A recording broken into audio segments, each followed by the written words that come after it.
Have you ever heard of the God particle? It's officially known as the Higgs boson, one of the most mysterious and important discoveries in modern science.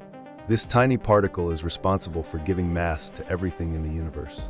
Without it, there would be no stars, no planets, and no life. Scientists had been searching for it for decades, and finally, in 2012, they found it using the world's largest machine, the Large Hadron Collider at CERN. It's called the God particle not for religious reasons, but because it was so elusive, so vital, and so hard to detect. Its discovery confirmed how particles gain mass and proved a key part of the standard model of physics. It literally changed how we understand the universe. The God particle, officially known as the Higgs boson, is a fundamental piece of the universe's puzzle.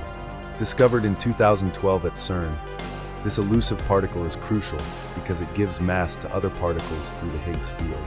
Imagine a cosmic molasses that slows down particles, allowing them to clump together and form everything we see, stars, planets, even us. Without the Higgs boson, the universe would be a very different place, possibly devoid of structure.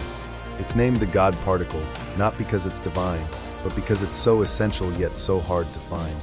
Scientists spent decades searching for it, and its discovery confirmed a key part of the standard model of particle physics. So the next time you ponder the universe, remember, the Higgs boson is what makes it all possible.